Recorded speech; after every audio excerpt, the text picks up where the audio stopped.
এরপরে আমার আল্লাহ নির্দেশ জারি করবেন, মুতিয়া মালাকুল মাউত, হে মালাকুল মাউত তুমিও মৃত্যুর কোলে ঢলে পড়ো। মালাকুল মাউত মৃত্যুবরণ করবেন। আর কোন প্রাণ নাই, কোন জীবন নাই, কোন মাখলুক নাই, মহাশূন্যতা, মহাশূন্যতা। আমার আল্লাহ পাক রব্বুল আলামিন তার সকল রাজত্বের গর্ব নিয়ে, গৌরব নিয়ে আল্লাহ পাক চিৎকার করে আওয়াজ দিবেন, লিমানিল মুলকুল ইয়াউম, লিমানিল মুলকুল ইয়াউম। হে দুনিয়ার ফেরাউন, কারুন, হামান, সাদ্দাদ, দুনিয়ার বড় বড় রাজা বাদশারা যারা দর্দণ্ড প্রতাপশালী রাজত্ব করেছো পৃথিবীতে, তোমাদের দাপটে আমার মাখলুকরা তোমার চোখের দিকে তাকিয়ে কথা বলবার সাহস পেত না। কোথায় আজ তোমাদের রাজত্ব? কোথায় তোমাদের সিংহাসন? কোথায় আজ তোমাদের সেই প্রভাব প্রতিপত্তি? লিমানিল মুলকুল ইয়াউম, জবাব দাও রাজত্ব আজকাল। হে ইমানদার, তুমি নিজেকে সৌভাগ্যবান মনে করো, তুমি নিজেকে গর্বিত মনে করো, তুমি নিজেকে পৃথিবীর সবচেয়ে সম্পদশালী মনে করতে পারো। তোমার বাড়িতে বিশাল আলিশান অট্টালিকা না থাকতে পারে, তোমার ব্যাংক ব্যালেন্সে কোটি টাকার অ্যামাউন্ট না থাকতে পারে, তোমার কাছে বিশাল সরকারি বেসরকারি চাকরির ধনভাণ্ডার তোমার কাছে না থাকতে পারে, আল্লাহর কসম তোমার কাছে যে ঈমান আছে সেই ঈমানের মূল্য পরিশোধ করবার ক্ষমতা পৃথিবীর কোন শক্তির নাই। মুহতারাম হাজিরিন, ঈমানের মূল্যটা একদিন বুঝে আসবে, একটা দিন বুঝে আসবে। হাদিসগুলোর মধ্যে বর্ণিত হয়, ইয়াদখুলু আহলুল জান্নাতিল জান্নাতা ওয়া ইয়াদখুলু আহলুন নারিন নার।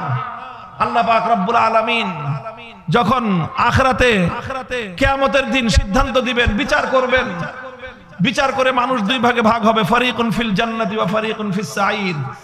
একদল যাবে আল্লাহর জান্নাতে, আর একদল যাবে আল্লাহর জাহান্নামে, দোজখে জ্বলবে। জান্নাতে যারা গেল তো গেলই, যারা একবার জান্নাতে গেছে তো গেছে। যারা জাহান্নামে গেল তাদের মধ্যে আবার দুইটা শ্রেণী হবে। যারা দোজখে গেল তাদের মধ্যে কয় ভাগ? জোরে বলেন কয় ভাগ? তাদের মধ্যে দুই ভাগ হবে। এক ভাগ হলো আল্লাহ পাক রব্বুল আলামিন যাদেরকে নানা গুনাহের কারণে, বদ আমলের কারণে, নানা ধরনের গুনাহের আমলের কারণে আল্লাহ পাক যাদেরকে জাহান্নাম দিয়েছেন, এদের এক একজনের জন্য এক একটা সাজার মেয়াদ থাকবে, পানিশমেন্টের মেয়াদ। কারো জন্য 20 বছর, কারো জন্য 50 বছর, কারো জন্য 100 বছর, কারো জন্য 1000 বছর, কারো জন্য 1 লক্ষ বছর। যেভাবেই হোক, যার যেই পরিমাণ অপরাধ, যার যেই পরিমাণ গুনাহ, সে সেই পরিমাণ গুনাহের সাজা ভোগ করবে। আল্লাহ পাক অনেককে আবার সাজা রেয়াত দিবেন। রেয়াত বুঝেন না? 50 বছরেরটা আল্লাহ পাক কমায় দিবেন, যে যা তার জন্য হাফ কনসেশন, অর্ধেকটা খাইটা তারপরে তুই মুক্ত। আল্লাহ পাক এটা করবেন। করতে করতে এইভাবে সমস্ত যাদের অন্তরের মধ্যে ঈমান ছিল, আল্লাহ পাক রব্বুল আলামিন পর্যায়ক্রমে যার যার সাজা খাটা হিসেবে তাদেরকে আল্লাহ পাক জাহান্নাম থেকে মুক্ত করে আনবেন। মুক্ত করতে করতে করতে করতে এমন একটা মানুষকে আল্লাহ পাক রব্বুল আলামিন মুক্ত করবেন বিভিন্ন ভাবে। নবীরা, আম্বিয়ায়ে কেরাম সুপারিশ করবেন। আল্লাহ পাক আম্বিয়াদেরকে বলবেন যে দেখেন কাদের হৃদয়ে ঈমান আছে, ঈমানদারদেরকে আপনি বের করে নিয়ে আসেন। ফেরেশতাদেরকে আল্লাহ বলবেন যে যাও আমার বান্দাদের মধ্যে, জাহান্নামের মধ্যে যাদের হৃদয়ে দেখবা, মান কানা ফি কলবিহি মিসকালু হাববাতিন মিন খারদালিন মিন ঈমান, যার হৃদয়ে সরিষার দানা পরিমাণ ঈমান পাইবা, ওকেও জাহান্নাম থেকে বের করে আনো। এমন অনেক মানুষ বের করবে। বের করার পরে ফেরেশতাদেরকে আল্লাহ জিজ্ঞাসা করবেন, আর কোন ঈমানদার নাই জাহান্নামের মধ্যে? ফেরেশতারা বলবে যে না আল্লাহ, আর কোন ঈমানদার নাই। এরপরে আল্লাহ পাক রব্বুল আলামিন বলবেন যে না, জাহান্নামের মধ্যে এখনো এমন মানুষ আছে যার হৃদয়ের মধ্যে ঈমান এত সূক্ষ্ম, এত ক্ষুদ্র যে কোন নবী এটা খবর পায় নাই, কোন ফেরেশতা সেটা জানতো না, একমাত্র আলিমুল গায়ব আমি আল্লাহ জানতাম। আল্লাহ কুদরতের মাধ্যমে সর্বশেষ ওই লোকগুলোকে বের করবেন, এমন অবস্থায় বের করে আনবেন যারা আগুনে পুড়তে পুড়তে কালো কয়লার মতো হয়ে গেছে, দেখতে কালো কুচকুচে দেখা যায়। আল্লাহ পাক রব্বুল আলামিন তাদেরকে জাহান্নাম থেকে বের করে বেহেশতের দরজার পাশ দিয়ে একটা নহর প্রবাহিত হবে, যেটাকে বলা হবে নাহরুল হায়াত। আল্লাহ পাক ওদেরকে নাহরুল হায়াতের মধ্যে গোসল করাবেন, একটা ডুব দেওয়াবেন। ফাইজা হুয়া কাআহসানি মা আনতা রাইন, ওই পানির মধ্যে একটা ডুব দেওয়ার সাথে সাথে পৃথিবীর সবচেয়ে সুদর্শনতম মানুষ এসে পরিণত হয়ে যাবে। এরপর আল্লাহ পাক তাকে জান্নাতে দিয়ে দিবেন। এমন একটা সময় আসবে যে দোজখের মধ্যে আর কোনো ঈমানদার নাই, সর্বশেষ ঈমানদার ব্যক্তিকে আল্লাহ বের করে জান্নাত দিয়ে দিয়েছেন। আর সমস্ত ঈমানদাররা জান্নাতে চলে গেছে, জাহান্নামে থাকলো শুধু কারা? শুধু কারা? জোরে বলেন, শুধু কারা? যারা বেঈমান, যারা কাফের, যারা মুশরিক, শুধু তারাই জাহান্নামে থেকে গেল। এমন একটা সময়। আসসালামু আলাইকুম ওয়া রাহমাতুল্লাহ। ইন্নাল হামদালিল্লাহ নাহমাদুহু ওয়া নাস্তাঈনুহু ওয়া নাস্তাগফিরুহু ওয়া নু'মিনু বিহি ওয়া নাতাওয়াক্কালু আলাইহি ওয়া নাশহাদু আল লা ইলাহা ইল্লাল্লাহু ওয়াহদাহু লা শারীকা লাহু ওয়া নাশহাদু আন্না সাইয়্যিদানা ওয়া মাওলানা মুহাম্মাদান আবদুহু ওয়া রাসূলুহু সাল্লাল্লাহু আলা আলিহি ওয়া আসহাবিহি ওয়া বারাকা ওয়া সাল্লাম ওয়া বারাকা ওয়া সাল্লামা তাসলিমান কাসীরা। আম্মা বা'দ ফাআউযু বিল্লাহি মিনাশ শাইতানির রাজীম। বিসমিল্লাহির রহমানির রহিম। إنك لا تهدي من أحببت ولكن الله يهدي من يشاء وهو أعلم بالمهتدين. بارك الله لنا ولكم في القرآن العظيم ونفعنا وإياكم بالآيات والذكر الحكيم. اللهم صل على محمد وعلى آل محمد كما صليت على إبراهيم وعلى آل إبراهيم إنك حميد مجيد. اللهم بارك على محمد وعلى آل محمد كما باركت على إبراهيم وعلى آل إبراهيم إنك حميد مجيد. محترم হযরত সদর জলসা, উপস্থিত হযরত উলামায়ে কেরাম, সম্মানিত আমার বয়োজ্যেষ্ঠ মুরব্বী সাহেবান, সমবেত ইসলাম প্রিয়, কোরআন প্রেমিক, নবী প্রেমিক, তাওহীদি মুসলমান ভাই ও বন্ধুগণ, পর্দার অন্তরালে অবস্থানরত আমার সম্মানিত মা ও বোনেরা, আজকে আপনাদের বাংলাদেশের একেবারে এক সীমান্ত অঞ্চল পঞ্চগড় জেলার ফুলতলা বেংহাড়ি ইউনিয়নে আজকে এই একেবারে প্রত্যন্ত অঞ্চলে এই মাহফিল অনুষ্ঠিত হচ্ছে, যেখানে আপনারা বিপুল পরিমাণ ধর্মপ্রাণ মুসলমান আল্লাহর দ্বীনের মহব্বতে, উলামায়ে কেরামের ভালোবাসায় এখানে জমায়েত হয়েছেন এবং দীর্ঘ সময় ধরে দেশের বরেণ্য আলেমদের কাছ থেকে গুরুত্বপূর্ণ আলোচনা আপনারা শুনেছেন। আল্লাহ পাক রব্বুল আলামিন আজকের এই মাহফিলকে কবুল করেন এবং এই পর্যন্ত যে আলোচনাগুলো হয়েছে সেই আলোচনাগুলো আমাদেরকে হৃদয়ঙ্গম করার, বুঝবার এবং এর সহি কথাগুলোর উপর আমল করার তৌফিক দান করেন। এখন আসলে মাহফিলের পড়ন্ত বেলা, আপনারা অপেক্ষায় আছেন, মাহফিলের শেষ মুনাজাত হয়ে যাবে, আপনারা যার যার বাড়িতে ফিরবেন ইনশাআল্লাহ। তো আসলে এরকম প্রত্যন্ত অঞ্চলের একটা গ্রামাঞ্চলে এই বিপুল পরিমাণ উপস্থিতি, এটা আমি মনে করি এলাকার মানুষের জন্য একটা স্মরণীয় ঘটনা, আপনাদের জন্য একটা গৌরবের বিষয়। এবং আপনাদের এখান থেকে এই বার্তাটা সারা বাংলাদেশে পৌঁছে যাচ্ছে যে বাংলাদেশে একটা নতুন জাগরণ শুরু হয়েছে। সেই জাগরণটা হলো মানুষ ইসলামের প্রতি, ধর্মের প্রতি কোরআনের প্রতি মানুষের একটা বাঁধ ভাঙ্গা জোয়ার ছুটেছে। আমরা যারা আল্লাহ পাক রব্বুল আলামিন আমাদেরকে আলেম হিসেবে পরিচয় দান করেছেন, আল্লাহ পাক আমাদের যাদেরকে কোরআন হাদিস নিয়ে পড়াশোনা করার তৌফিক দান করেছেন, যাদেরকে আল্লাহ পাক রব্বুল আলামিন আপনাদের দৃষ্টিতে সম্মানিত বানিয়েছেন, আমরা যদি আলেম সমাজ এই জাতিকে সঠিকভাবে পথ নির্দেশনা দিতে পারি, তাহলে আজকের এই মাহফিলটাই আমাদেরকে এই বার্তা দেয় যে এই বাংলাদেশটা আসলে ইসলামের বাংলাদেশ। আলহামদুলিল্লাহ। তবে এই প্রেরণাটা ধরে রাখতে হবে, সকল ক্ষেত্রে ধরে রাখতে হবে। প্রস্তুত আছেন তো ইনশাআল্লাহ?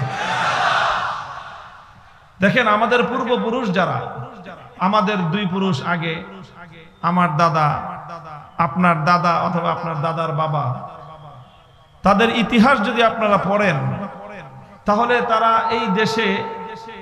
এই দেশে থাকার জন্য, যেন তেন ভাবে থাকার জন্য না, ইসলামকে নিয়ে থাকার জন্য আমাদের পূর্বপুরুষদের অনেক ত্যাগ, অনেক কোরবানি, অনেক সংগ্রামের ইতিহাস রয়েছে। প্রত্যেকটা আধিপত্যবাদের বিরুদ্ধে এই জনপদের মুসলমানরা ইসলামকে নিয়ে যেন মাথা উঁচু করে বাঁচতে পারে, প্রতিটি ইতিহাসের বাঁকে বাঁকে আমাদের পূর্বপুরুষ, আপনার পূর্বপুরুষ, আমাদের পূর্বপুরুষরা অক্লান্ত শ্রম সাধনা ব্যয় করেছেন, জীবন দিয়েছেন, রক্ত দিয়েছেন আল্লাহর রাহে। ইসলামকে নিয়ে বাঁচার জন্য তারা অনেক কোরবানি স্বীকার করেছেন, যার বিনিময়ে আজ আমরা এই প্রত্যন্ত অঞ্চলে বসে এই সুফল আমরা ভোগ করতেছি। আল্লাহ পাক রব্বুল আলামিন আমাদের সেই সকল পূর্বপুরুষদের কবরগুলোকে জান্নাতের বাগানে পরিণত করে দেন। মুহতারাম হাজিরিন, আমি জানি আপনারা সবাই আমার এক ধরনের আলোচনা শুনে অভ্যস্ত। আমিও এই আলোচনাটা করি। কেন করি? আমি আপনাদের একটা গল্প বলি, ছোট্ট একটা গল্প আমার জীবনের। আমি একবার নিয়ত করলাম যে আপনারা যেরকম বিপুল পরিমাণ ধর্মপ্রাণ মুসলমান আমার আলোচনা শুনে উদ্বুদ্ধ হন, কিছু মানুষ কিন্তু আবার ক্ষিপ্ত হয়। এটা স্বাভাবিক। আমার কাছে একবার মনে হলো যে খামাখা কিছু মানুষের সাথে রাগারাগি করার দরকার কি, আমি আমার আলোচনার ধরনটা পাল্টায় ফেলাই। আমি এটা মনে মনে করলাম যে আমি আমার আলোচনার ধরন পরিবর্তন করে দেই, যে স্বাভাবিক কিছু কথা বলি, মানুষকে নসিহতের কথা। আমাদের অন্যান্য আলেম ওলামারা সাধারণত মানুষকে নসিহতের কথা বলেন, মানুষের দিল যেন নরম হয় সেই কথা বলেন, মানুষ যেন আখিরাতমুখী হয় সেই কথা বলেন, মানুষ যেন বেশি বেশি আমলমুখী হয় সেই জাতীয় কথা বলেন। তো আমিও যেহেতু কোরআন হাদিসই পড়েছি, অন্যান্য হুজুররা যে হাদিস কোরআন পড়েছে আমিও তো সেটাই পড়েছি, এবং আলহামদুলিল্লাহ সেই ব্যাপারে কিছু জানাশোনাও আছে। তো আমি একবার নিয়ত করলাম যে আমি আমার আলোচনার ধরন পাল্টে ফেলবো।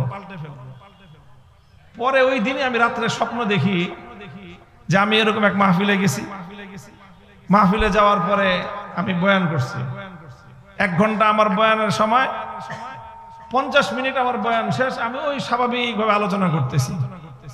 দেখি উপস্থিত সব মানুষের মন খারাপ, সব মানুষের মন খারাপ। আমি একটা মাদ্রাসার স্বপ্নে দেখতেছি, একটা মাদ্রাসার মাহফিল করতেছি। তো সেই মাদ্রাসার মুহতামিম সাহেব এসে খুব মন খারাপ করে বলতেছে যে হুজুর, এই যে হাজার হাজার মানুষগুলি আসছিল, যে আপনি কিছুক্ষণ বয়ান করবেন, আর কিছু হোক না হোক এই মানুষগুলো কিছুক্ষণ আল্লাহু আকবারের স্লোগান তুলবে, তাকবীরের ধ্বনি তুলবে, কিছু সময় আকাশ বাতাস আল্লাহু আকবার, আল্লাহর বড়ত্বের জয়গানে ধ্বনিত প্রতিধ্বনিত হবে। এইরকম একটা আগ্রহ নিয়ে আসছিল। কিন্তু আজকে আপনি যে কি যে ওয়াজ করলেন, এই মানুষগুলো একবার আল্লাহু আকবার স্লোগান দেওয়ার, তাকবীর দেওয়ার সুযোগ পেল না। স্বপ্নের মধ্যে আমার মনটা খুব খারাপ হলো যে এতগুলি মানুষ একটা নেক নিয়তে আসছে, যে কিছু তাকবীর আল্লাহু আকবার বলবো, নারায়ে তাকবীর বলবো, এই মানুষগুলোকে আমি হতাশ করলাম। আমি তখন ওই মাদ্রাসার প্রিন্সিপাল সাহেবকে আমার বয়ান বন্ধ করে বললাম, ভাই আরেকটু আগে বলতেন, এখন তো মাত্র আছে আর 5 মিনিট আমার সময়। আর একটু আগে যদি বলতেন তাহলে আমি আমার বয়ানের ধাঁচ ঘুরাই দিতাম, দেখতেন মানুষ আল্লাহু আকবার নারায়ে তাকবীরের স্লোগান তুলতো। এই হলো স্বপ্ন। আমি সেদিন বুঝলাম যে হয়তো আল্লাহ পাক রব্বুল আলামিনের পক্ষ থেকে এটা আমার জন্য একটা ইশারা, যে এক একজন তো এক একটা কাজ করবে, সবাই এক কাজ করবে। কথা বলেন ঠিক কিনা? একটা ফসলের মাঠ থেকে যদি ফসল তুলতে হয় তাহলে অনেক রকমের কাজের প্রয়োজন হয়। সবাই মিলে এক কাজ করলে সেই মাঠ থেকে কিন্তু ফসল ঘরে তোলা যাবে না। কিছু মানুষ আছে বা এক ধরনের মেহনত আছে যে এই ফসলের মাঠে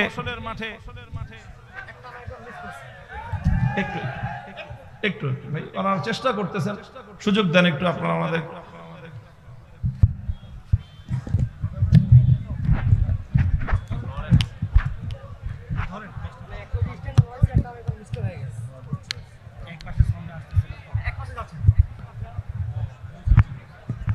এখন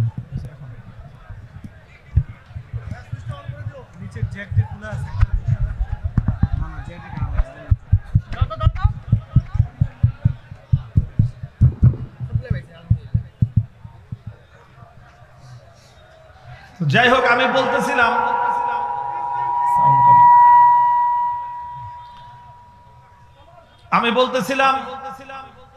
যে একটা ফসলের মাঠ থেকে ফসল ঘরে তুলতে হলে অনেক রকম কাজের প্রয়োজন হয়। কথা ঠিক কিনা?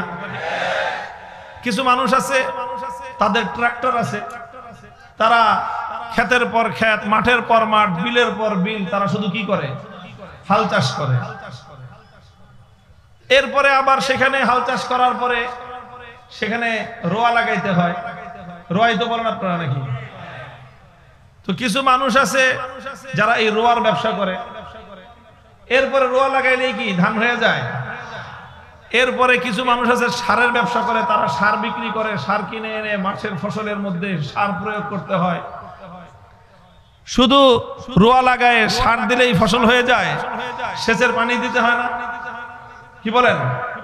কিছু মানুষ আছে সেচের পানি দেওয়ার ব্যবসা করে, তাদের মাধ্যমে পুরা মাঠের ফসলের মাঠে সেচের পানি সিঞ্চন হয়। কিছু মানুষ আছে কামলা দিয়ে তারা ক্ষেত নিড়ায় দেয়। এই সব কাজ শেষ হওয়ার পরে একটু ভাই একটু আপনারা একটু শান্ত হন, একটু ওনারা চেষ্টা করতেছে, একটা সিস্টেম ফেল করছে, অনেক বড় আয়োজন, ইনশাআল্লাহ ওনারা মেহনত করে ঠিক করে ফেলবে। আর ভাই বিরক্ত হওয়ার কথা আমার, আপনারা বিরক্ত হন কেন? আপনারা একটু ধৈর্য ধরেন, ইনশাআল্লাহ ঠিক হয়ে যাবে। তো এইভাবে প্রত্যেকে যার যার মেহনত যখন করে, যার ট্রাক্টর সে যদি হাল চাষ করে, যে রোয়ার ব্যবসায়ী সে যদি রোয়া সাপ্লাই দেয়, যে সারের ব্যবসায়ী সে যদি সার সাপ্লাই দেয়, যে সেচের কাজ করে সে যদি সেচ দিয়ে পানি সিঞ্চন দেয়, কামলারা এসে যদি ক্ষেত নিড়ায়, আর সর্বশেষ যখন ফসলটা পরিপক্ক হয়ে যায় তো ফসল কাটার জন্য আরেক শ্রেণীর কামলা আছে, তারা এসে যদি ফসলটা কেটে দেয়, তখন এই শূন্য মাঠ থেকে সোনালী ফসল দিয়ে আপনার গোলা ভরবে। দেখেন আমাদের ইসলামটা ঠিক এরকম। ইসলামের বহুমুখী খিদমত, বহুমুখী কার্যক্রম আছে। আমাদের মধ্যে কিছু ভাই আছেন যারা মানুষের হৃদয়কে নরম করে দেন, বিগলিত করে দেন, কান্না মাখা কণ্ঠে তারা মানুষকে হাতে পায়ে ধরে তারা মানুষকে আল্লাহমুখী করার চেষ্টা করেন, পরকালের স্মরণ করায় দেওয়ার চেষ্টা করেন। কিছু মানুষ আছেন তারা শুধুমাত্র মানুষের জায়েজ না জায়েজ, কোন আমল করা যাবে কোন আমল করা যাবে না, কোনটা সুন্নত কোনটা বিদআত, এই জাতীয় আলোচনা করেন। আর কিছু মানুষ তো এমন থাকতেই হয় যে এই যে মুসলিম জনতা, মুসলমানদের মধ্যে যে ইমানি জজবা, মুসলমানদের মধ্যে যে সুপ্ত প্রতিভা, ইমানের যে ঘুমন্ত জজবা, এটা যদি জাগ্রত না থাকে, মুমিনের হৃদয়ের মধ্যে ইমানি জজবা যদি জাগ্রত না হয়, তরুণ এবং যুবকদের হৃদয়ের মধ্যে যদি আল্লাহর দ্বীনের জন্য অকাতরে জীবন দেওয়ার মতো তাদের মধ্যে সেই চেতনার মশাল যদি প্রজ্বলিত না হয়, তাহলে ইসলামের দুশমনরা এই ইসলামকে আল্লাহর জমিন থেকে এমন ভাবে উপড়ে ফেলবে যেরকম একটা ছোট্ট গাছকে গরু ছাগল উপড়ে ফেলে, সেই গরু ছাগলরা যেমন একটা ছোট্ট গাছের চারাকে ধ্বংস করে দেয়, ইসলামের দুশমনরা ইসলামকে এভাবে ধ্বংস করে ফেলতো। এই জন্য আমরা হাতে হাত রেখে কাজ করি। আর আমরা যখন হাতে হাত রাখি তখন এই হাতে হাত রাখার মধ্য দিয়ে একটা শক্তি তৈরি হয়। সেই শক্তির পিছনে আল্লাহ আরেকটা শক্তি আল্লাহ পাক যুক্ত করে দেন, ইয়াদুল্লাহি আলাল জামাআহ। মুসলমানরা যখন এভাবে পরস্পর তারা ছোটখাটো বিভেদ ভুলে গিয়ে ঈমানের গুরুত্বপূর্ণ মৌলিক প্রশ্নে যখন তারা ঐক্যবদ্ধ হয়, যেমন আমরা দেখেছি আমাদের নিকট অতীতে আমাদের স্কুল থেকে ছেলেমেয়েরা বের হয়ে আসলো, আমাদের কলেজগুলো থেকে ছেলেরা বের হয়ে আসলো, পাবলিক ইউনিভার্সিটি, প্রাইভেট ইউনিভার্সিটি, কারো স্বার্থ আছে, কারো কোনো স্বার্থ নাই, তার ব্যক্তিগত কোনো স্বার্থ ছিল না। প্রাইভেট ইউনিভার্সিটির ছেলেরা তারাই সমস্ত চাকরি বাকরি, তাদের কোনো ধান্দা নাই, তারা চাকরি পায়ও না, চাকরি করেও না, তাদের অন্য কিছু। কিন্তু তারা যখন দেখলো আমার ভাই তাকে শহীদ করা হয়েছে, আমার ভাইয়ের বুকে বুলেটের আঘাতে ঝাঁঝরা করে দেওয়া হয়েছে, তখন ভাইয়ের প্রেমে, ভাইয়ের ভালোবাসায়, ভ্রাতৃত্বের টানে ওই সকল প্রাইভেট ইউনিভার্সিটির ভাইয়েরা রাস্তায় নেমে আসলো। আলিয়া মাদ্রাসা থেকে আমার ভাইয়েরা আসলো, সন্তানরা নামলো মাঠে। আমাদের কওমি মাদ্রাসার ছেলেরা তারা তো শুরুর থেকে সরকারি চাকরির কোটাই নেই, তাদের 1% চাকরি নাই। তারা কেন নামলো? তারা নামলো একটা জিনিসই, এভাবে আমার চোখের সামনে আমার ভাইয়ের লাশ বুলেট বিদ্ধ হয়ে পড়ে থাকবে, আমার চোখের সামনে আমাদের সন্তানরা এভাবে রাস্তায় লাশের সারি নিয়ে পড়ে থাকবে, আমার সোনার বাংলাটা এভাবে শ্মশানে পরিণত হয়ে থাকবে। এই জুলুম, এই অন্যায়, এই অত্যাচার দেখে নীরবে বরদাস্ত করা যায় না। হাতে হাত রেখে রাজপথে নামলো, আল্লাহর জমিনে বিপ্লব সাধিত হলো।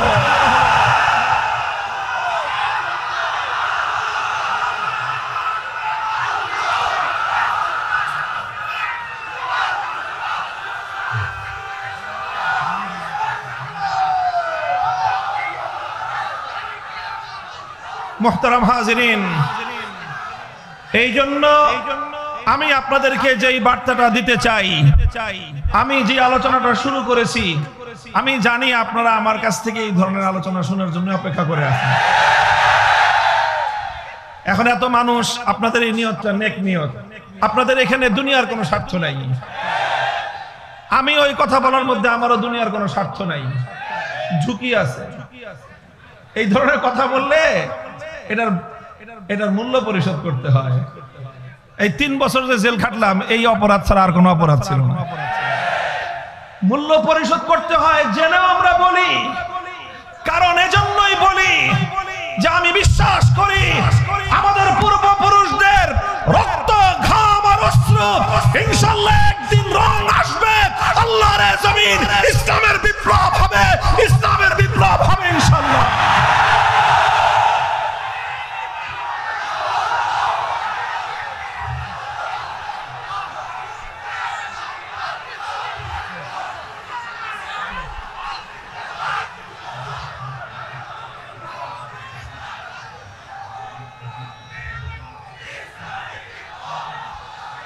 মুহতারাম হাজিরিন, আমি আলোচনার শুরুতেই ওয়াদা করেছি আপনাদের সাথে আলোচনা খুব বেশি দীর্ঘায়িত করব না। আপনাদেরকে কিছু কথা বললাম, আবারও শেষ দিকে কিছু কথা বলবো, এরকম আপনাদের বাকি শক্তি এবং এনার্জিটুকু একটু সঞ্চয় করে রাখেন। মধ্যখানে আমি অন্য আরেকটা কথা বলি আপনাদের কাছে। আজকে আমাদের যেই এখানকার যে মাহফিলের যে বিষয়বস্তু, যে আলোচ্য বিষয়, যে উদ্দেশ্যকে সামনে রেখে আমরা এখানে একত্রিত হয়েছি, সত্য কথা বলতে কি আসলে আমার পক্ষে বর্তমান যেই ধরনের ব্যস্ততা, এরকম একটা অজপাড়া গায়ে এই সময়টায় আসাটা সহজ ছিল না। কিন্তু আমি অত্যন্ত আগ্রহ নিয়ে স্বেচ্ছায় এখানে এসেছি, কারণ এখানে যে উদ্দেশ্য এবং এখানে যে কার্যক্রম চলছে আমাদের, এটার প্রতি যদি আমরা আমাদের শক্তি সামর্থ্যের আলোকে যদি আমরা এর সহযোগিতা না করি, তাহলে উহুদের ময়দানে দান্দার মোবারক শহীদ করা আল্লাহর নবীর দ্বীন যদি ক্ষতিগ্রস্ত হয়, আমাকে নবীজির সামনে কিয়ামতের দিন আসামির কাঠগড়ায় দাঁড়িয়ে যেতে হয়। মুহতারাম হাজিরিন, আমাদের সবকিছু ঠিক আছে। ইসলামের মধ্যে একজন মুসলিমের জন্য, একজন মুমিনের জন্য তার দুনিয়া এবং আখিরাত, তার দিন দুনিয়া, তার সব কিছু আপনি এক পাল্লায় রাখেন, আরেক পাল্লায় শুধুমাত্র ঈমানকে রাখেন। বলেন তো কোন পাল্লার ওজন এবং মূল্য বেশি হবে? ঈমানের পাল্লার ওজন বেশি হয়ে যাবে, মূল্য বেশি হবে। কত বেশি হবে তুলনা করা সম্ভব নয়। এমনকি আমি এটাও বলবো, যদি এক পাল্লায় খোদার জান্নাত আর বেহেশতটাকে রাখেন, আরেক পাল্লায় শুধুমাত্র একজন আদনা ঈমানদার, একজন দুর্বল ঈমানদার, যার অন্তরের মধ্যে সামান্য পরিমাণ ঈমান আছে, আমলটা তো একটা করে না, এই আদনা সাধারণ একজন ঈমানদারের ঈমানকে আপনি এক পাল্লায় রাখেন, আর আল্লাহ পাকের 8টা জান্নাত আরেক পাল্লায় রাখেন, ঈমানের দাম 8টা জান্নাতের চেয়েও বেশি হবে। আমরা অনেক সময়, আমি অনেক সময় বলি যে আমরা অনেক সময় হতাশ হই, আক্ষেপ করি যে আমি গরিব মানুষ, আমি দরিদ্র মানুষ, আল্লাহ অমুকরে এত কিছু দিয়েছে, অমুককে সম্পদশালী বানিয়েছে, অমুককে ক্ষমতাবান বানিয়েছে, অমুককে সুদর্শন বানিয়েছে, আর আমাকে কিছুই দেয় নাই। আমি একেবারে না টাকা পয়সা আছে, না ক্ষমতা আছে, না আমার সৌন্দর্য আছে, তেমন কিছুই নাই। এই সব চিন্তা করে আমরা অনেক সময় হীনমন্যতায় ভুগি। আমি বলি, হে মুমিন, তুমি যদি সচ্চা ঈমানদার হয়ে থাকো, তোমার হৃদয়ে যদি সত্যিকার ঈমান থেকে থাকে, আল্লাহর নামের 1000 বার যদি আমি শপথ করি, তাহলে আমি শপথ করার ক্ষেত্রে এতটুকু ভুল হবে না যে তোমার হৃদয়ে যেই ঈমান আছে, খোদার কসম तमाम পৃথিবীর সমস্ত সম্পদ 1000 লক্ষ কোটি বার বিক্রি করলেও তোমার হৃদয়ের ঈমানের সমপরিমাণ মূল্য হবে না। এই জন্য ঈমান, আমি সারা দেশে এই কথা মানুষকে বলি যে ঈমানের ব্যাপারে আমাদের সজাগ থাকা উচিত, ঈমানের ব্যাপারে সচেতন হওয়া উচিত। সজাগ এবং সচেতন কেন হওয়া উচিত? কারণ অনেক সময় দেখা যায় যে আমরা ঈমানের ব্যাপারে গাফেল হওয়ার কারণে, ঈমানের ব্যাপারে আমাদের গাফলতির কারণে আমরা অনেক অল্প মূল্যেই ঈমানকে বিক্রি করে দেই। ভাই, ড্রোন ক্যামেরাগুলো একটু বন্ধ করে রাখেন, মানুষের দৃষ্টি অন্যদিকে নিবদ্ধ হয়।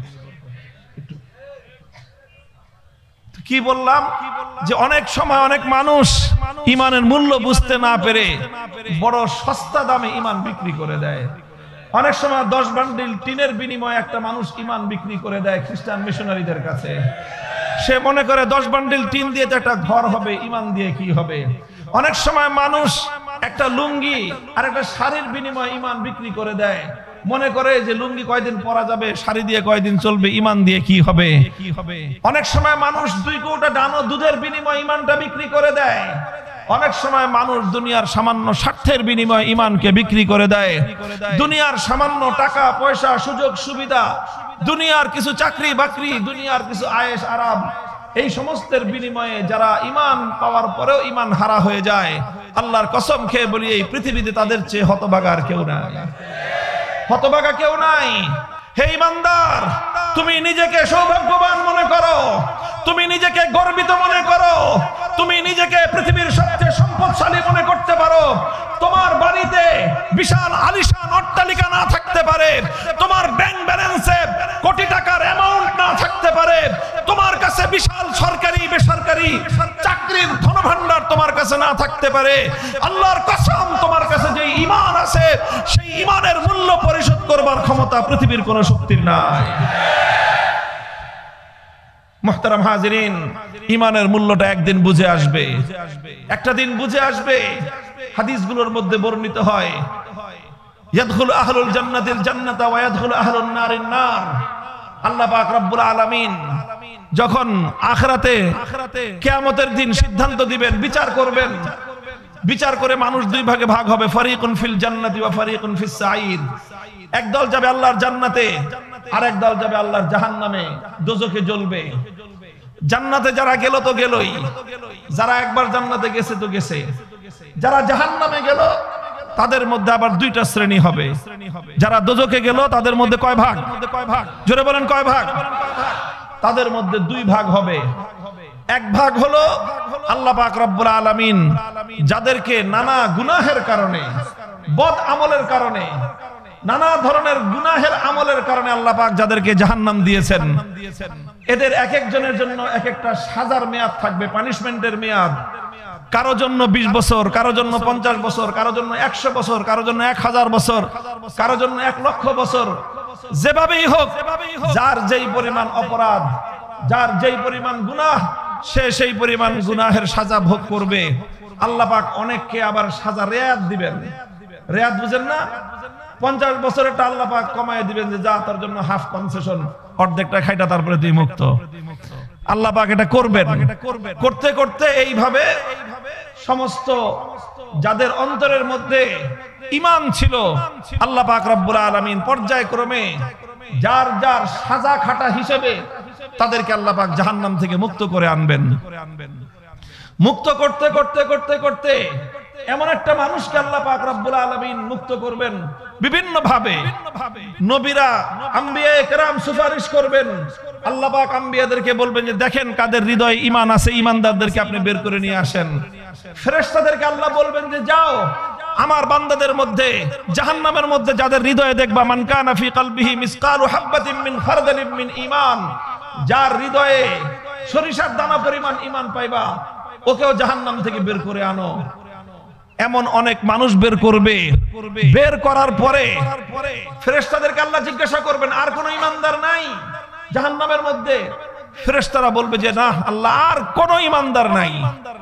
এরপরে আল্লাহ পাক রব্বুল আলামিন বলবেন যে না, জাহান্নামের মধ্যে এখনো এমন মানুষ আছে যার হৃদয়ের মধ্যে ঈমান এত সূক্ষ্ম, এত ক্ষুদ্র যে কোন নবী এটা খবর পায় নাই, কোন ফেরেশতা সেটা জানতো না, একমাত্র আলিমুল গায়ব আমি আল্লাহ জানতাম। আল্লাহ কুদরতের মাধ্যমে সর্বশেষ ওই লোকগুলোকে বের করবেন। এমন অবস্থায় বের করে আনবেন যারা আগুনে পুড়তে পুড়তে কালো কয়লার মতো হয়ে গেছে, দেখতে কালো কুচকুচে দেখা যায়। আল্লাহ পাক রব্বুল আলামিন তাদেরকে জাহান্নাম থেকে বের করে বেহেশতের দরজার পাশ দিয়ে একটা নহর প্রবাহিত হবে, যেটাকে বলা হবে নাহরুল হায়াত। আল্লাহ পাক ওদেরকে নাহরুল হায়াতের মধ্যে গোসল করাবেন, একটা ডুব দেওয়াবেন।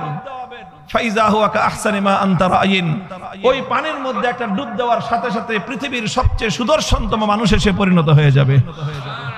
এরপর আল্লাহ পাক তাকে জান্নাতে দিয়ে দিবেন।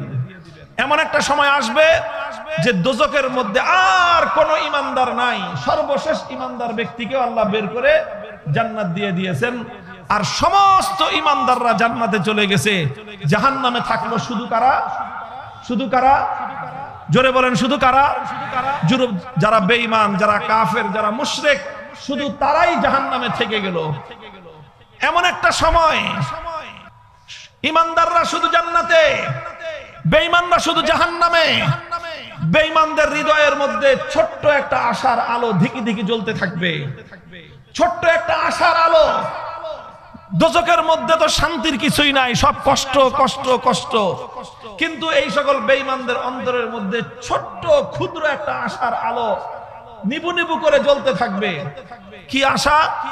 যে আল্লাহ এত দয়ালু, একদিন না একদিন আল্লাহ আমাদের দিকে তাকাবেন, আল্লাহ আমাদেরকে হয়তো মুক্ত করে দিবেন।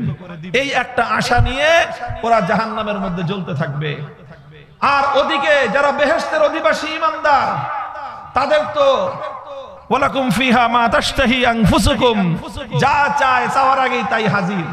সুখ আর শান্তির কোনো অভাব নাই, তাদের আর কোনো চাওয়া পাওয়ার কিছু নাই। সব চাওয়া পাওয়া শেষ, সমস্ত নবীর সঙ্গে দেখা শেষ, আখেরি পয়গম্বরের সঙ্গে এক মজলিসে বসে গল্প গুজব করাও শেষ।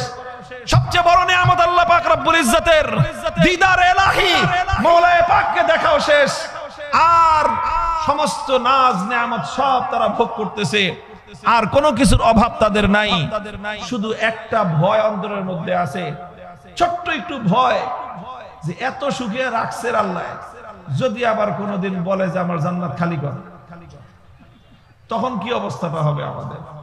এই একটা ভয় জান্নাতীদের অন্তরের মধ্যে থাকবে, কিন্তু ভয়ে কেউ কিছু বলবে না, যে খামাখা মনে করা দরকার কি, আসি তো ভালোই আছে।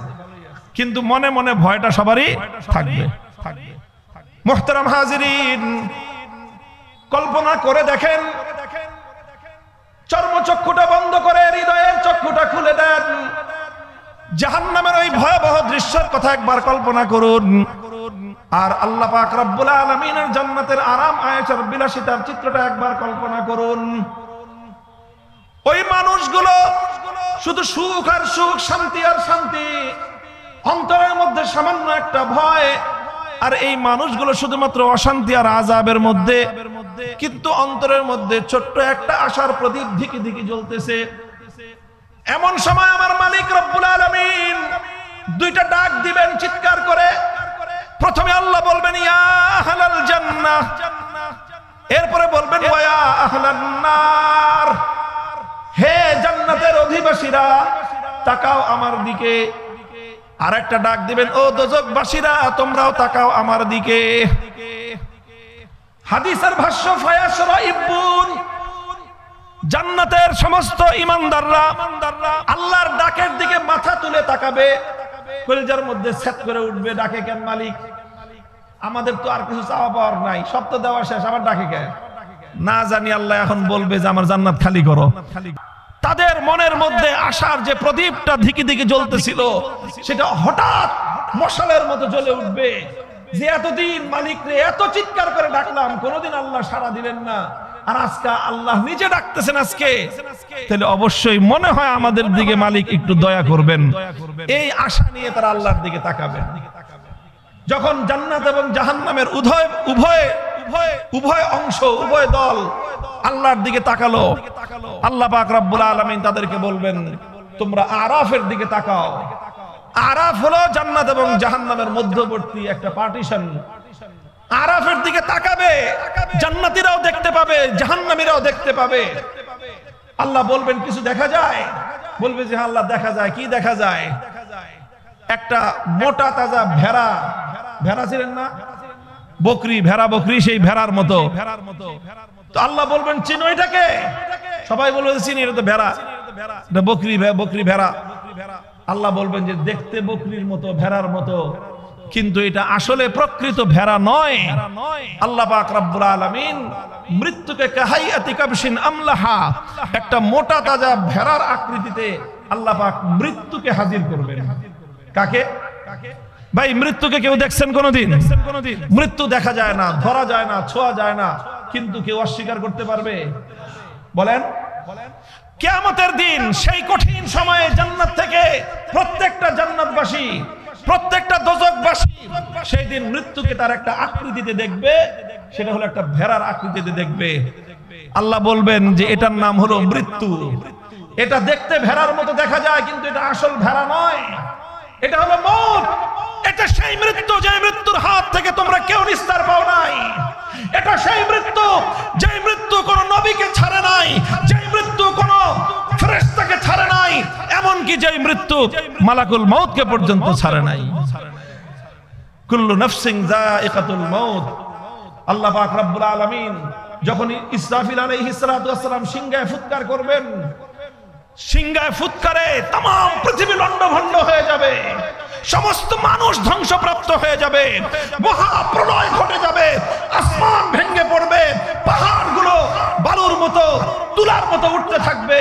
সব মানুষ ইসরাফিল আলাইহিস সালাতু ওয়াস সালামের সিংহার এই মহাপ্রলয়ঙ্কারী আওয়াজে সব মৃত্যুবরণ করবে, মৃত্যুর কোলে ঢলে পড়বে। দুজন ফেরেশতা সর্বশেষ অবশিষ্ট থাকবেন, মালাকুল মউত আর ইসরাফিল আলাইহিস সালাম। আল্লাহ পাক রব্বুল আলামিন মালাকুল মউতকে জিজ্ঞাসা করবেন, মালাকুল মউত কে কে আছে? আল্লাহ আপনি তো আছেন, আর আমি আর ইসরাফিল ভাই, আমরা দুইজনে আছি। আল্লাহ মালাকুল মউতকে বলবেন ইসরাফিলের জান কবজ করো। ইসরাফিল আলাইহিস সালাতু ওয়াস সালাম যার এক চিৎকারে, এক ফুৎকারে মহাপ্রলয় সংগঠিত হয়ে গেল, সেই মহা শক্তিশালী ফেরেশতা ইসরাফিল আলাইহিস সালাতু ওয়াস সালামের জান ও মালাকুল মউত কবজ করবেন। এরপরে আল্লাহ পাক জিজ্ঞাসা করবেন, মালাকুল মউত কে আছে? আর মহাবিশ্বের মধ্যে আর কোন প্রাণের স্পন্দন নাই। আমার আল্লাহর সামনে মহাবিশ্বের মধ্যে একটা মাত্র প্রাণের স্পন্দন তখন অবশিষ্ট, তিনি হলেন মালাকুল মউত। তিনি ভয়ে কম্পিত থাকবেন। আল্লাহ পাক রব্বুল আলামিনের শানে যুল জালাল এমন একটা ভয়াবহ অবস্থা নিয়ে থাকবে, মালাকুল মউত আল্লাহর সামনে ভয়ে জড়সড় হয়ে থাকবেন, বলবেন বিনয়ের সাথে, আল্লাহ শুধু আমি আপনার বান্দা, মালাকুল মউত আছি, আর তো কেউ নাই। আল্লাহ পাক রব্বুল আলামিন বলবেন আমি তো মৃত্যুকে এমন ভাবে সৃষ্টি করেছি যে কুল্লু নাফসিন যায়কাতুল মাউত, আমি আল্লাহ আমার কোরআনের মধ্যে ওয়াদা করেছি, সুতরাং আমার এই ওয়াদা তুমি যদি বেঁচে থাকো এই ওয়াদা সত্য প্রমাণিত হবে না। এরপরে আমার আল্লাহ নির্দেশ জারি করবেন, মুতিয়া মালাকুল মাউত, হে মালাকুল মাউত তুমিও মৃত্যুর কোলে ঢলে পড়ো। মালাকুল মাউত মৃত্যুবরণ করবেন, আর কোনো প্রাণ নাই, কোনো জীবন নাই, কোনো মাখলুক নাই, মহাশূন্যতা, মহাশূন্যতা। আমার আল্লাহ পাক রব্বুল আলামিন তার সকল রাজত্বের গর্ব নিয়ে, গৌরব নিয়ে আল্লাহ পাক চিৎকার করে আওয়াজ দিবেন, লিমানিল মুলকুল ইয়াউম, লিমানিল মুলকুল ইয়াউম। হে দুনিয়ার ফেরাউন, কারুন, হামান, সাদ্দাদ, দুনিয়ার বড় বড় রাজা বাদশারা যারা দর্দণ্ড প্রতাপশালী রাজত্ব করেছো পৃথিবীতে, তোমাদের দাপটে আমার মাখলুকরা তোমার চোখের দিকে তাকিয়ে কথা বলবার সাহস পেত না। কোথায় আজ তোমাদের রাজত্ব? কোথায় তোমাদের সিংহাসন? কোথায় আজ তোমাদের সেই প্রভাব প্রতিপত্তি? লিমানিল মুলকুল ইয়াউম, জবাব দাও রাজত্ব আজকাল। আল্লাহ পাকের এই আওয়াজ মহাশূন্যের মধ্যে ধ্বনিত প্রতিধ্বনিত হতে থাকবে, জবাব দেওয়ার কেউ নাই। শেষে আল্লাহ নিজেই জবাব দিবেন, লিল্লাহিল ওয়াহিদিল কাহ্হার, লিল্লাহিল ওয়াহিদিল কাহ্হার। হে দুনিয়ার মুসলমান, হাতগুলো মুষ্টিবদ্ধ করে হৃদয়ের গহীন থেকে ঈমানি জজবায় শানিত হয়ে চিৎকার করে বলো, রাজত্ব একমাত্র কার, ক্ষমতা একমাত্র কার, বড়ত্ব একমাত্র কার? বলেন, বড়ত্ব একমাত্র কার? আল্লাহর সামনে যারা বড়ত্ব ফলাতে আসবে, যে আল্লাহর বিধানের সামনে নিজের বড়ত্ব প্রমাণ করার চেষ্টা করবে, যে কোনো ব্যক্তি, যে কোনো গোষ্ঠী, যে কোনো দল আমার আল্লাহর বিধানের সামনে বড়ত্ব ফলাতে আসবে, ইমানদারদের দায়িত্ব আর কর্তব্য হলো সে যত বড় শক্তিমান হোক না কেন, ওর মাথা পায়ের নিচে পিষ্ট করে দাও।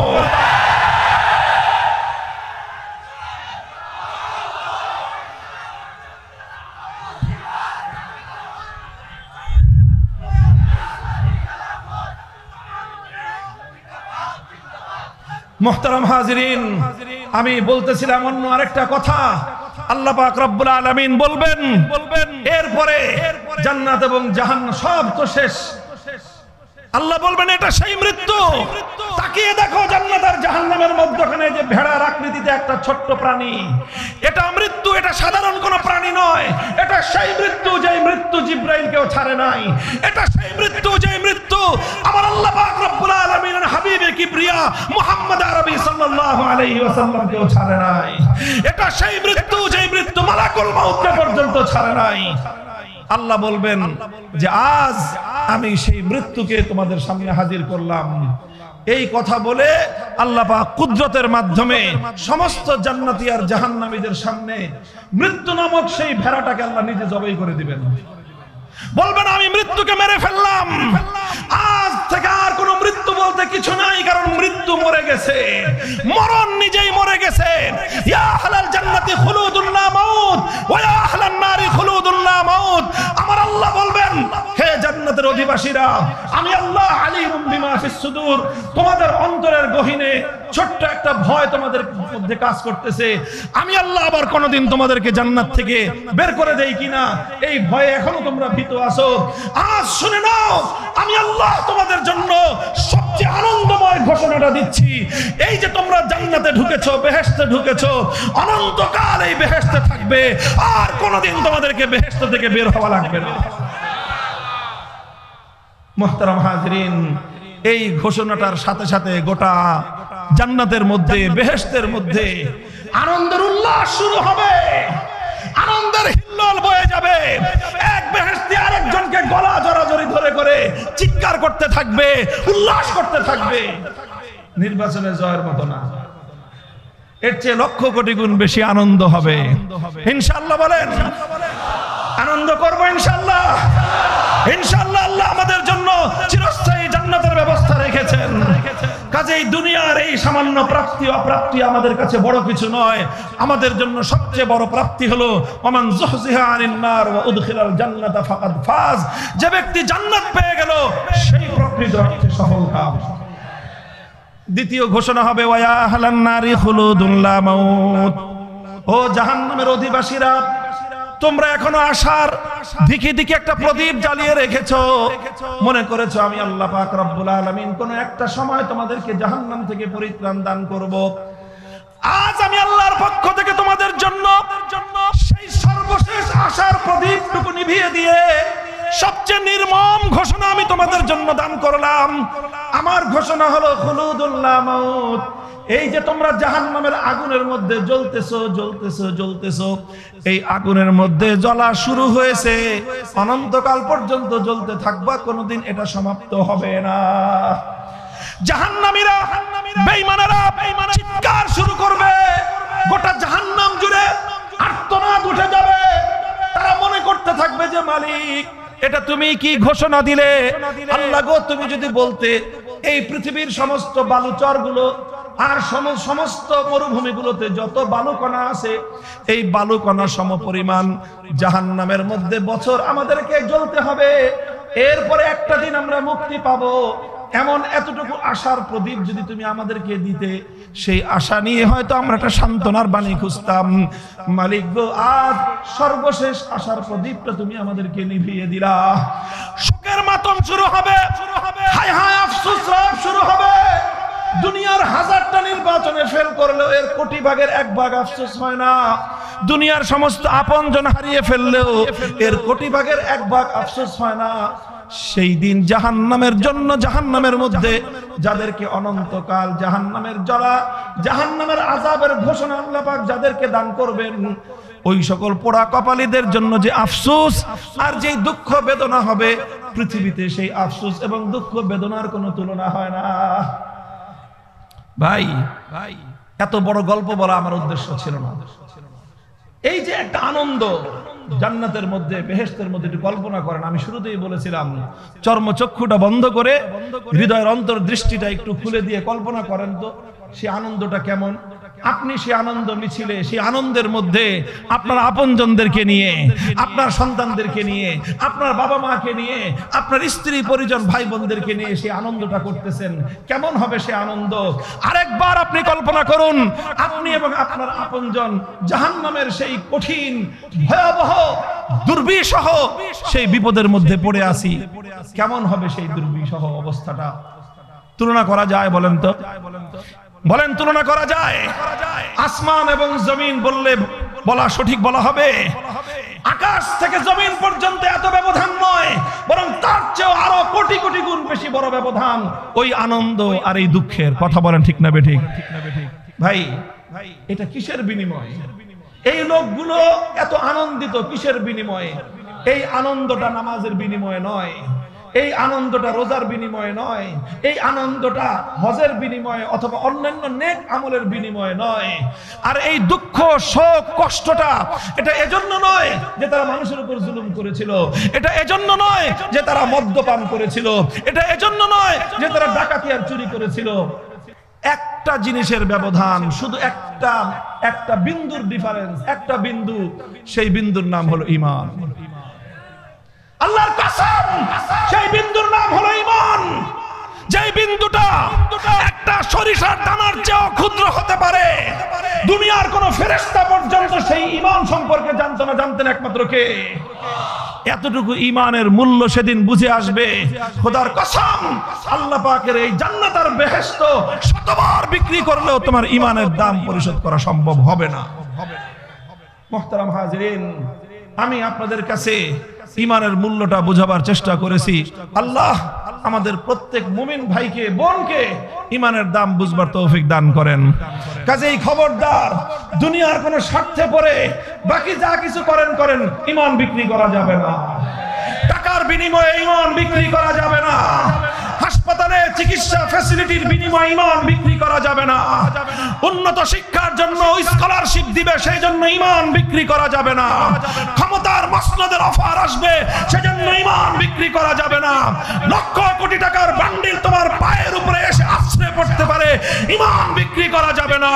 तमाम পৃথিবীকে লাথি মারো, ঈমানকে বক্ষে ধারণ করে আল্লাহর দরবারে ছুটে চলো। রাজি আছেন ইনশাআল্লাহ? আল্লাহ পাক আমাদের সকলকে ঈমানের কদর বুঝবার তৌফিক দান করেন। দেখেন খাজা আবু তালেব, খাজা আবু তালেব নাম তো চিনেন। আবু তালেব হলেন আমার নবীর চাচা, আপন চাচা। নবীজির বাপ চাচারা অনেক ভাই ছিলেন, কিন্তু আপন ভাই ছিলেন দুইজন, বাপও এক মাও এক। একজন হলেন আব্দুল্লাহ, আল্লাহর নবীজির বাবা, আর একজন হলেন আবু তালেব, নবীজির চাচা। তাদের দুজনের বাপ হলো আব্দুল মুত্তালিব, আর মা হলেন আমিনা বিনতে মাওহিব। না, রাসূল সাল্লাল্লাহু আলাইহি ওয়াসাল্লামের সুমাইয়া বিনতে মাওহিব এমন নাম হবে সম্ভবত। এই দুজন আপন ভাই আমার নবী নবুয়তের দীর্ঘ সময় পর্যন্ত, আল্লাহর নবীর একেবারে শৈশবকাল থেকে 40 বছর পর্যন্ত, নবুয়ত প্রাপ্তি পর্যন্ত, নবুয়ত থেকে নিয়ে শুরু করে মক্কার নির্যাতিত মাজলুমিয়াতের 9 বছর পর্যন্ত আল্লাহর নবীর সবচেয়ে বড় সহায়, সবচেয়ে বড় সাহায্যকারী, সবচেয়ে বড় আশ্রয় ছিলেন আবু তালেব। কে ছিলেন? আবু তালেব। তিনি যখন মৃত্যুর কোলে ঢলে পড়তেছেন, তিনি যখন মৃত্যুর কোলে, আল্লাহর নবী তাকে এত বেশি ভালোবাসেন। আমার নবী তার চাচা আবু তালেবের মতো পৃথিবীতে অন্য কাউকে এতটা বেশি ভালোবেসেছেন, এবং অন্য কারো মৃত্যুতে, হযরত খাদিজা ছাড়া অন্য কারো মৃত্যুতে আমার নবী এতটা ভেঙে পড়েন নাই। নিজের চাচা আবু তালেবের মৃত্যুতে আল্লাহর নবী যতটা ব্যথা পেয়েছেন, নবীজি তাকে এত বেশি ভালোবাসতেন, এত বেশি মহব্বত করতেন। তিনি যখন মৃত্যু শয্যায় শায়িত, বোঝা যাচ্ছে আর কিছুক্ষণ পরেই তিনি মৃত্যুর কোলে ঢলে পড়বেন। আমার নবী গেলেন, চাচাকে বললেন, ইয়া আম্মি কুল লা ইলাহা ইল্লাল্লাহ কালিমাতান উহাজ্জু লাকা বিহা ইনদাল্লাহ। হে চাচা, একটা বার তুমি কালেমাটা স্বীকার করে যাও, কিয়ামতের দিন তোমার পক্ষ হয়ে আমি নিজে আল্লাহর সামনে মামলা লড়ব। আমি নিজে তোমার পক্ষে মামলা লড়ব। তোমাকে মুক্ত করানোর জন্য আমি আল্লাহর কাছে সব ধরনের আমার পক্ষ থেকে যা কিছু করার, সুপারিশ করার, যা কিছু করার সব আমি করে তোমাকে মুক্ত করে আমি জান্নাতে নিয়ে যাব। একটি বারের জন্য শুধুমাত্র কালেমা পড়ে যাও। খাজা আবু তালেব একবার চিন্তা করেন যে কালেমা পড়বেন, সামনে তাকায় দেখেন আবু জাহাল বসা, সামনে তাকায় দেখেন উমাইয়া বসা। তারা বলতেছে, হে আবু তালেব, মৃত্যুর সময়ে, মৃত্যুর ভয়ে বাপদাদা 14 পুরুষের ধর্ম ছেড়ে দিবা। মৃত্যুর সময়ে, মৃত্যুর ভয়ে বাপদাদার 14 পুরুষের ধর্ম যদি তুমি ছেড়ে দাও, দুনিয়ার মানুষ তোমাকে ভীরু বলবে, বলবে আবু তালেব মৃত্যুর ভয়ে শেষ পর্যন্ত নিজের ধর্ম ত্যাগ করে গেছে। কাজেই তুমি যেই ধর্মে আছো সেই ধর্মেই থাকো। এই কথা চলতে চলতে চলতে চলতে আখিরা মা কাল আলা মিল্লাতি আব্দুল মুত্তালিব, শেষ পর্যন্ত আবু তালেব সে কুফরের উপর তিনি মৃত্যুবরণ করলেন, মারা গেলেন। হযরত আব্বাস রাদিয়াল্লাহু তাআলা আনহু নবীজিকে একদিন জিজ্ঞাসা করলেন, ইয়া রাসূলুল্লাহ, আপনি তো আপনার চাচা আবু তালেব মৃত্যুবরণ করার পরে আপনার উপর যেন এক সাগর শোক এসেছিল, আপনার উপর যেন শোকের আকাশ ভেঙে পড়েছিল। আপনি যেই বছর আবু তালেব মারা গেলেন সেই বছরটার নাম ইতিহাস বলে আমুল হুজুন, সেটা দুঃখের বছর। আপনি এত দুঃখ পেয়েছেন, এত কষ্ট পেয়েছেন, আর আবু তালেব 50 বছর পর্যন্ত আপনাকে আগলে রেখেছেন। সমস্ত জুলুমের মোকাবেলায় আবু তালেব নিজে সামনে থেকেছেন, আপনাকে আড়াল করে রেখেছেন। আবু জাহলের মোকাবেলায় আবু তালেব গিয়েছেন, আপনাকে আড়াল করে রেখেছেন। মক্কার মুশরিকদের জুলুমের মোকাবেলা আবু তালেব করেছেন, আপনাকে আড়াল করে রেখেছেন। 3 বছর মক্কার বেঈমানরা আপনাদেরকে অবরোধ করে রেখেছিলেন, আবু তালেব ঈমান গ্রহণ করেন নাই। 3 বছর আপনাকে ছেড়ে তিনি একা কোনো খাবারও খান নাই। এই আবু তালেব, এই আবু তালেব আপনার জন্য জীবনে কি না করেছে ইয়া রাসূলুল্লাহ। আপনি কি আবু তালেবের জন্য আল্লাহর কাছে সুপারিশ করে কোনো উপকার তার করতে পারবেন? আল্লাহ রাসূল সাল্লাল্লাহু আলাইহি ওয়াসাল্লাম যেটা বলেছেন, বুখারী মুসলিম সহ সমস্ত সহিহ হাদিসের কিতাবগুলোর মধ্যে বর্ণিত হয়। আল্লাহর নবী বললেন যে দেখেন, আমার সবচেয়ে প্রিয়তম ব্যক্তিত্ব, আমার জীবনের সবচেয়ে দীর্ঘ সময়ের আমার অভিভাবক গার্জিয়ান, আমাকে দীর্ঘ সময় যিনি আশ্রয় প্রশ্রয় দিয়েছেন, সব ধরনের সাহায্য সহযোগিতা করেছেন, আমি তার জন্য আমার সমস্ত কৌশল সবকিছু আল্লাহর কাছে প্রয়োগ করেছি। আল্লাহর পক্ষ থেকে সর্বশেষ জানানো হয়েছে যে হে মুহাম্মদ সাল্লাল্লাহু আলাইহি ওয়াসাল্লাম, খবরদার, আমি আপনাকে নিষেধ করে দিলাম, এরপর থেকে আর কোনোদিন আপনি কোনো বেঈমানের মুক্তির জন্য, নাজাতের জন্য আমার কাছে দোয়া করবেন না। আল্লাহর নবীর সুপারিশের কারণেও খাজা আবু তালেব জাহান্নাম থেকে মুক্তি পান নাই। শুধু এতটুকু হয়েছে, আল্লাহর নবীর সুপারিশের উসিলায় আল্লাহ পাক আবু তালেবকে ফি জাহজাহিম মিনান নার, জাহান্নামের এক প্রান্তে এনে উপস্থিত করেছেন। তাকে ওনার পায়ের টাকনু পর্যন্ত, কোন কোন বর্ণনার দ্বারা বোঝা যায় পায়ের টাকনু পর্যন্ত তিনি জাহান্নামের আগুনের মধ্যে থাকবেন। ওয়ালাউলা আনা লাকানা ফিদ দারকিল আসফালি মিনান নার। আল্লাহর নবী বলেন, যদি আমি আমার চাচার জন্য আল্লাহর কাছে এমন জোরালো সুপারিশ না করতাম, তাহলে আমার চাচা জাহান্নামের ঠিক গভীর তলদেশে তিনি থাকতেন। আমার কারণে আল্লাহ পাক আমার চাচাকে জাহান্নামের এক প্রান্তে দিয়েছেন, পায়ের তলা পর্যন্ত তার আগুনের মধ্যে আছে। কিন্তু পায়ের তলা পর্যন্ত আগুন থাকলে কি হবে? এটা দুনিয়ার কোনো আগুন না তোরে ভাই, এটা জাহান্নামের আগুন। জাহান্নামের আগুন। ইন্না আহওয়ালা আহলিন নারি আযাবান ইয়াউমাল কিয়ামাতি মান লাহু নালান আও শিরাকান মিন নার ইয়াগলি মিনহুমা দিমাগুহু কামা ইয়াগলিল মিরজাল। ওনার পায়ের তলার নিচে জাহান্নামের আগুনের উত্তাপে সারা শরীর তো শরীর, মাথার তালুর মধ্যে মগজ টকবক টকবক করতে থাকবে।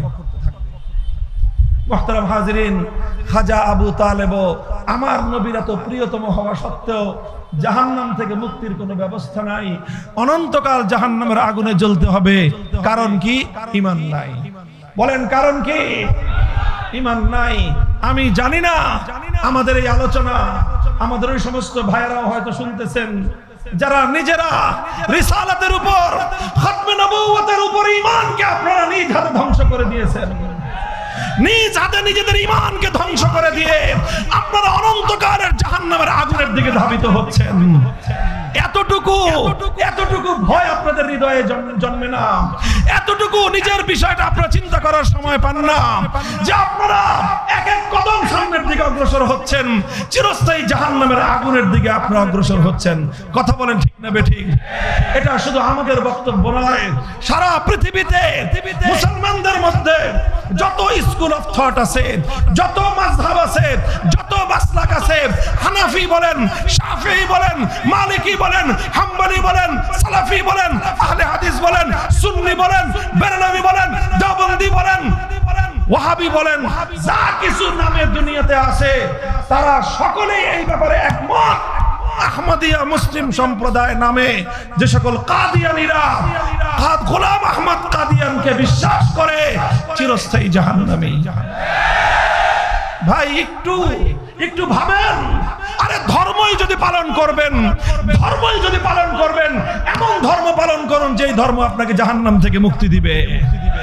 আপনি কেন এমন ধর্ম পালন করবেন যেই ধর্ম পালন করবেন, দুনিয়াতে ধর্ম পালন করলেন, আখিরাতে চিরস্থায়ী জাহান্নামের আগুনে জ্বলতে হবে? এমন ধর্ম পালন করার চেয়ে না করাই ভালো। কথা বলেন ঠিক না বেঠিক? নিজেরা জাহান্নামের আগুনের দিকে ধাবিত হচ্ছেন। আপনাদের হাতে ধরি, পায়ে ধরি, এই বিপজ্জনক পথ থেকে ফিরে আসেন। যদি আপনাদের কোনো সন্দেহ থাকে, কোনো সংশয় থাকে, কাদিয়ানী ধর্ম নিয়ে, আহমদিয়া মুসলিম জামাত নামক এই ধর্মের কুফরি নিয়ে যদি কোনো সংশয় সন্দেহ থাকে, আসেন আমাদের কাছে। একদিন নয়, 2 দিন নয়, 1 মাস নয়, 2 মাস নয়, বছরের পর বছর আমরা আপনাকে সময় দেব। তবু আমরা চাই আমার এক ভাই জাহান্নামের আগুন থেকে মুক্তি পাক। আমাদের এখানে, আমাদের ঢাকার শহরের ভালো ভালো পরিবারের ছেলেরা এখানে এসে পড়ে আছে। এক একজন ঢাকার শহরের তারা খুব আরাম আয়েশের সাথে থাকার তাদের ব্যবস্থা, মাসকে মাস তারা এখানে পড়ে আছে। কোনো স্বার্থে নয় ভাই, কোনো স্বার্থে নয়, একটাই স্বার্থ, আল্লাহর নবীর একটা উম্মতকে যদি জাহান্নাম থেকে ফিরিয়ে আনা যায়। হে আমার কাদিয়ানী ভাইরা, আমরা তোমাদের কাছে শান্তির পয়গাম পৌঁছে দিয়ে যাই, ঈমানের পয়গাম পৌঁছে দিয়ে যাই। ইংরেজরা তাদের স্বার্থে, ইসলামকে ধ্বংস করার স্বার্থে তোমাদের এই অনুসরণীয় যে যাকে তোমরা অনুসরণ করো গোলাম আহমদ কাদিয়ানীকে তারা তৈরি করেছিল ইংরেজরা মুসলমানদের মধ্যে বিভেদ তৈরি করবার ষড়যন্ত্র হিসেবে। আজও তোমরাই নিজেরাই দেখো, আমাদের বলার দরকার নাই, তোমরা আমাদের চেয়ে বেশি ভালো জানো যে তোমাদের গায়ে হাত লাগার আগেই, তোমাদের ব্যাপারে কেউ কোনো মন্তব্য করার আগেই সারা দুনিয়াতে সবচেয়ে আগে পশ্চিমা ইহুদি খ্রিস্টানরা তোমাদের জন্য তাদের হৃদয়ের মধ্যে দরদ উতলে উঠে, অথচ ফিলিস্তিনের মুসলমানদের জন্য দরদ নাই। আমার ফিলিস্তিনের মুসলমানরা তাদেরকে কেটে টুকরো টুকরো করা হয়, আমেরিকান এবং ব্রিটিশ তাদের মধ্যে তাদের হৃদয়ের মধ্যে তাদের জন্য দরদ নাই। আমার মায়ানমারে মুসলমানদেরকে মুসলমান মায়ের গর্ভ চিরে সেখান থেকে সদ্য প্রসূত সন্তান বের করে মায়ের সামনে সন্তানকে কেটে টুকরো টুকরো করে নির্মমভাবে হত্যা করা হয়। সেই হত্যাকাণ্ডের বিরুদ্ধে আন্তর্জাতিক বিশ্বের তেমন আওয়াজ পাওয়া যায় না কাদিয়ানীদের ব্যাপারে যতটা তারা সরব হয়ে যায়। একটু তো বিবেক দিয়ে বুঝো কেন তাদের তোমাদের ব্যাপারে এতটা স্বার্থ। একটাই স্বার্থ, কাদিয়ানী ধর্মের মাধ্যমে মুসলমানদেরকে বিভ্রান্ত করা যায়। বুঝায় বললাম, শোনা গো বাবা গো বলে বলে বুঝাইলাম, এরপরেও যদি তোমাদের বুঝে না আসে,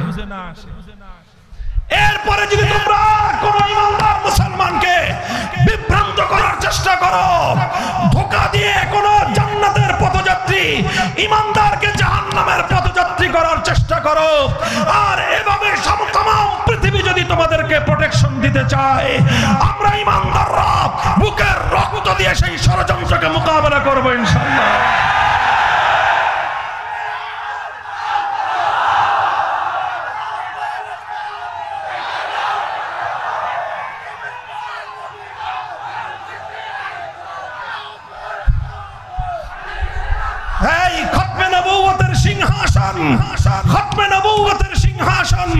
সর্বশেষ নবুয়তের সিংহাসন, এটা আল্লাহ পাক রব্বুল আলামিন আমার আখেরি নবী মুহাম্মদুর রাসূলুল্লাহ সাল্লাল্লাহু আলাইহি ওয়াসাল্লামের জন্য আল্লাহ পাক এটাকে নির্ধারিত করে রেখেছেন। কথা বলেন ঠিক না বেঠিক? আমার নবীকে আল্লাহ পাক খাতামুন নবিয়্যিন বলে ঘোষণা করেছেন। আমার নবীর ইন্তেকালের পরে আমার নবীর খতমে নবুয়তের এই সিংহাসন নিয়ে কেউ যদি টানা হেচড়া করে, সে আমাদের ইমানদারদের কলিজা নিয়ে টান দিল। তোমরা আমাদের কলিজা ছিঁড়ে খাও, আমরা ততটা ক্ষিপ্ত হব না। তোমরা আমাদের শরীর থেকে আমাদের প্রাণ বিচ্ছিন্ন করো, ততটা ক্ষিপ্ত হব না। আমাদের দেহ থেকে গল্লা আলাদা করে দাও, ততটা ক্ষিপ্ত আমরা হই না। যখন দেখি আমার সোনার মদিনার পয়গম্বরে আরবীর ইজ্জতের উপর আমার নবীর সবচেয়ে বড় সম্মানের জায়গা খতমে নবুয়তের সিংহাসন নিয়ে কেউ টানাটানি করছে, আমরা মনে করি তারা আমার জানের দুশমন। কাজেই বুঝাইলাম, শুনাইলাম, এই পথ তোমরা পরিহার করো। কাদিয়ানী ভাইয়েরা, তোমরা আমাদের ভাই, বাবা আদমের সন্তান, মা হাওয়ার সন্তান।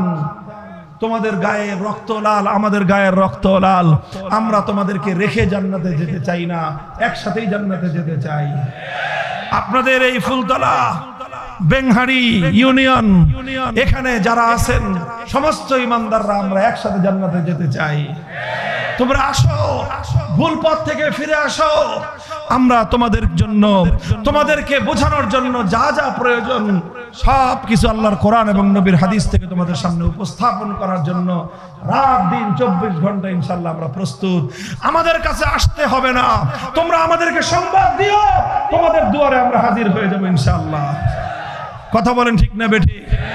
আগামী 15ই নভেম্বর, এগুলো আমাদের মিষ্টি মিষ্টি কথা, মিষ্টি মিষ্টি কথাও বলি। মিষ্টি মিষ্টি কথা বলতে বলতে বলতে বলতে যখন আমাদের ধৈর্যের বাঁধ ভেঙে যায়, তখন আর আমরা কে সামনে আছে এগুলো চিন্তা করার সময় পাই না।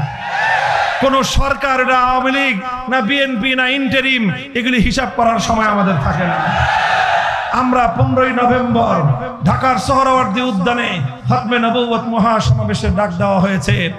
আমরা চাই আমার নবীর খতমে নবুয়তের ইজ্জত, খতমে নবুয়তের শান আল্লাহর এই জমিনে সর্বোচ্চ মর্যাদায় অভিষিক্ত থাকুক। কথা বলেন ঠিক না বেঠিক? ইনশাআল্লাহ আমরা শপথ নিয়েছি আমাদের এই জমিন জমিন, আমাদের এই মাটি, আমাদের পূর্বপুরুষদের ঘাম, অশ্রু, রক্তের বিনিময়ে কেনা এই মাটি, এর চূড়ান্ত গন্তব্য দিল্লি নয়, মস্কো নয়, ওয়াশিংটন নয়, পিকিং নয়, এই মাটির রিলেশন হবে সোনার মদিনার সাথে।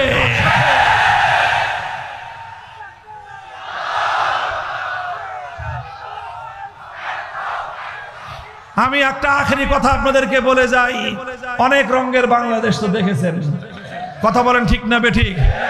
রং বেরঙের বাংলাদেশ দেখা হয়েছে, অনেক রঙের বাংলাদেশ দেখেছি আমরা।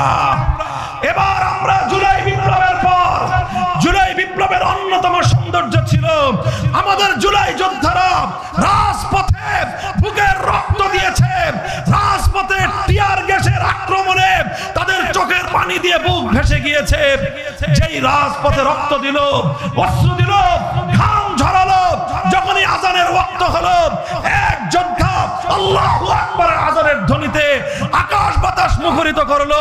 আরেক যোদ্ধা, কখনো সে মাদ্রাসার ছাত্র, কখনো সে বিশ্ববিদ্যালয়ের ছাত্র, কখনো সে কলেজের ছাত্র, ইমাম হয়ে গেল। সব ছাত্ররা রাজপথকে জায়নামাজ বানিয়ে তার পিছনে ইক্তেদা করলো। এই দৃশ্য আপনারা দেখেছেন, এই দৃশ্য আপনারা দেখেছেন। এই দৃশ্যের নামই হলো আগামীর বাংলাদেশ। আগামীর বাংলাদেশ ইসলামের বাংলাদেশ, আগামীর বাংলাদেশ খিলাফতের বাংলাদেশ, আগামীর বাংলাদেশ আল কোরআনের বাংলাদেশ। ফাতহুন করিব ওয়া আখিরু দাওয়ানা আলহামদুলিল্লাহি রাব্বিল আলামিন। সুবহানাল্লাহি ওয়া বিহামদিহি, সুবহানাকাল্লাহুম্মা ওয়া বিহামদিক, আশহাদু আল লা ইলাহা ইল্লা আনতা, আস্তাগফিরুকা ওয়া আতুবু ইলাইক। ইয়া হাইয়্যু ইয়া কাইয়্যুম বিরহমাতিকা নাস্তাগীস। আল্লাহুম্মা সাল্লি আলা মুহাম্মদ ওয়া আলা আলি মুহাম্মদ।